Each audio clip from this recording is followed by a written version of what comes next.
राजस्थान की बीजेपी सरकार में कुछ बड़े फेरबदल हो सकते हैं।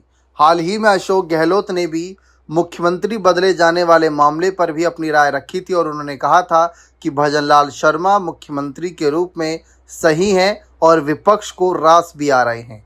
यानी कैबिनेट विस्तार के साथ साथ मंत्रिमंडल में कुछ फेरबदल को लेकर जो चर्चाएं थी उसमें मुख्यमंत्री पद को भी जोड़ा जा रहा था, जिस पर अशोक गहलोत ने अपना बयान क्लियर करा है कांग्रेस की तरफ से।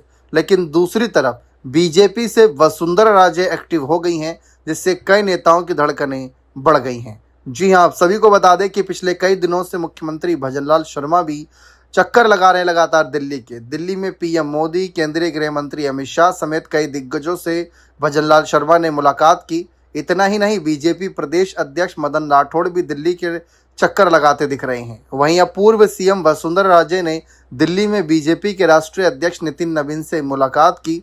इस मुलाकात के बाद कई तरीके के कयास लगने लगे। राजनीतिक पंडितों का मानना है कि मैडम राजे एक बार फिर एक्टिव हो गई हैं। ऐसे में अब चर्चा है कि क्या सच में राजस्थान की राजनीति में कोई बड़ा बदलाव होने वाला है। इन मुलाकातों के बाद कई तरीके के सवाल उठ रहे हैं। क्या वसुंधरा राजे को कोई बड़ी जिम्मेदारी मिलने वाली है या फिर मैडम राजे के गुट को राजस्थान सरकार में जिम्मेदारी मिलेगी? इन सवालों का जवाब जल्द ही मिलेगा, लेकिन वसुंधरा राजे एक्टिव हुई हैं तो जरूर कोई ना कोई वजह हो सकती है। देखिए, एक तरफ चर्चा थी कि वसुंधरा राजे को राज्यसभा भेजा जाएगा, वह भी पद नहीं दिया गया। राज्यसभा भेजकर कोई बड़ी जिम्मेदारी मोदी सरकार में दी जा सकती थी, वह फैसला नहीं लिया गया। उससे पहले चर्चा थी कि इन्हें राष्ट्रीय अध्यक्ष बनाया जा सकता है, जबकि बिहार से विधायक नितिन नवीन को राष्ट्रीय अध्यक्ष की कुर्सी सौंपी गई बीजेपी की। यानी जब जब कोई बड़ा सवाल उठता है कि अब नहीं तो तब जिम्मेदारी देंगे वसुंधरा को, तब सिर्फ और सिर्फ समर्थकों को मायूसी हाथ लगती है। लेकिन इस बार जो कयास लग रहे हैं, क्या कोई बड़ा बदलाव होगा? क्या सीएम बदला जाएगा या संगठन में बदलाव होगा? फिलहाल तो मुख्यमंत्री के कामकाज और बीजेपी की चुप्पी को देखकर ऐसा नहीं लग रहा कि बड़े पदों पर बदलाव की चर्चा है।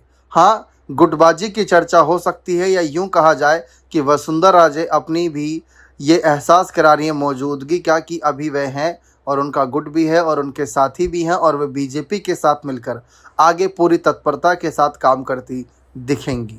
फिलहाल पायलट और गहलोत के बीच और तमाम नेताओं के बीच कांग्रेस में जो अलग ही जंग चल रही थी कि वहाँ प्रदेश अध्यक्ष बदला जाएगा, वहाँ प्रभारी बदला जा सकता है, वहाँ नेता विपक्ष बदला जा सकता है। इस बीच सरकार संगठन में कोई बड़ा बदलाव की चर्चा शुरू हो गई है। देखते हैं इसका निष्कर्ष कैसे निकलता है। बने रहें चैनल के साथ। बहुत बहुत शुक्रिया।